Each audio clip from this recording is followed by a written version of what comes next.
We're going to look at Matthew chapter 9, verses 35 through chapter 10, verse 1. And Jesus went throughout all the cities and villages, teaching in their synagogues and proclaiming the gospel of the kingdom and healing every disease and every affliction. When he saw the crowds, he had compassion on them because they were harassed and helpless like sheep without a shepherd. Then he said to his disciples, "The harvest is plentiful, but the laborers are few. Therefore, pray earnestly to the Lord of the harvest to send out laborers into his harvest." And he called to him his 12 disciples and gave them authority over unclean spirits to cast them out and to heal every disease and every affliction. The first point I want to make as we look at this passage this morning is that we live in a time of sheep without a shepherd. I can't hardly look at the world around us, look at Huntsville or get on social media and not see this theme of sheep without a shepherd. I don't know if there's a better way to summarize the times we live in than this phrase, sheep without a shepherd. Our world is full of sheep wandering and searching for a shepherd, and it's also full of self-appointed shepherds. So we've got both going on. We've got a lot of people willing to proclaim that I am the shepherd, listen to me, and a lot of sheep who are looking and searching and wandering. Maybe this Instagram influencer will be my shepherd. Maybe that's my shepherd. Or maybe this internet theologian or podcaster is my shepherd.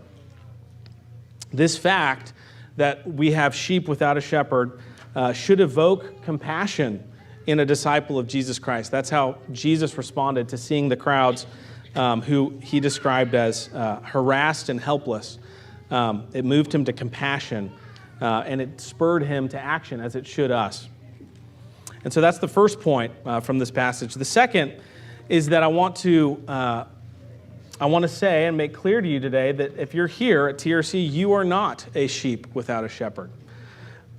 Yes, we have Christ as our chief shepherd, but he didn't leave his church to go it alone. He didn't leave the sheep to go it alone. He says, as you see that the harvest is plentiful, pray to the Lord of the harvest to send out laborers into the harvest. And in fact, that's what he does in the passage, is he ordains these 12 disciples and he sends them out.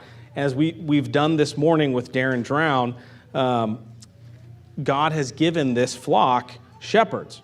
God has handpicked, in fact, these pastors and elders at this church for you.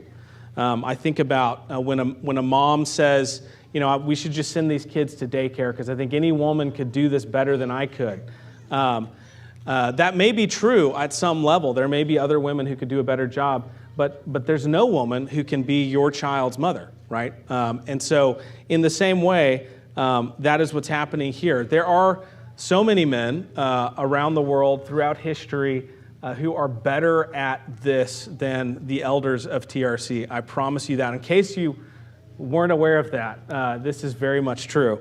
But the only difference between us and all of the men that could do a better job, I'm sure, than us is that they will not be called to give an account on the final day before the Lord for the souls here. That is only for the elders of this church. So we will have to give an account to the Lord for the souls here. And so God has handpicked, in fact, for you the men that he's established as your shepherds. And so you are not sheep without a shepherd.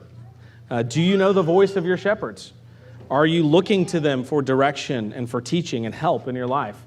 And I know I'm asking for trouble here, but I'll just say it. That's what we are here for. That is what God has established elders in the church for, is to help and to guide and to lead, to counsel the flock. And so please come to us. That's what we're here for. Are you searching elsewhere for shepherds, right? You have shepherds. The Lord has given them to you. And similarly, kids, God has handpicked shepherds for you.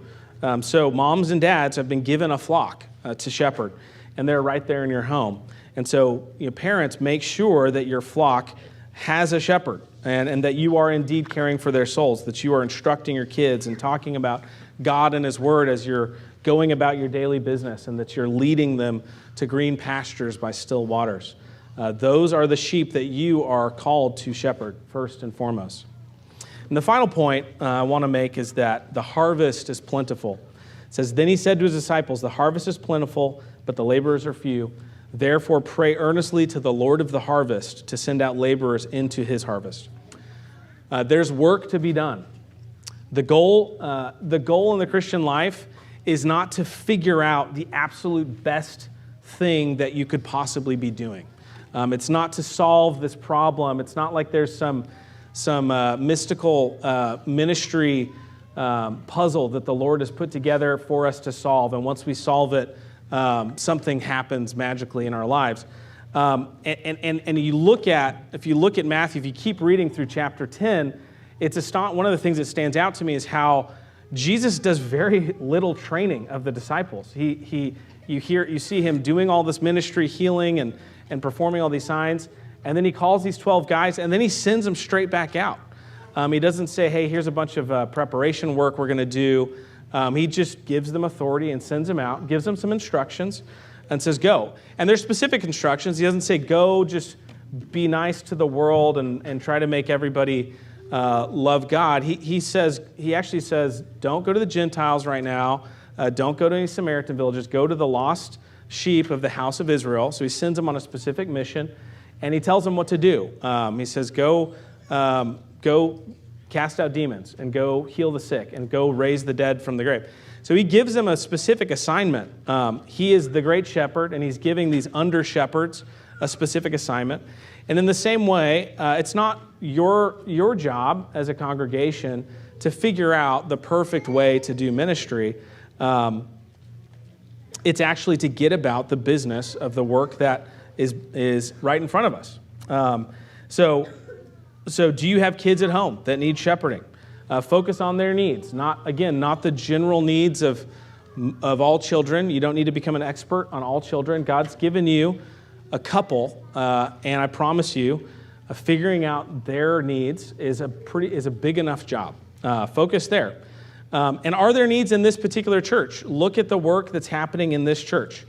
Where are the shepherds of this flock trying to lead the flock? Discern that, listen, and figure out, try to figure out, can you jump in and help? Where can you serve? Do you see a problem in our church? I promise you there's a lot of problems in our church. You're a member here. If you see a problem, there's a very good chance that God has brought you to this congregation in order to help serve this church in that particular area. So we're a body with many parts, so we need each other to identify the weaknesses and the shortcomings and to jump in and help. So come to the shepherds here and ask how you can help address those issues and problems in the church.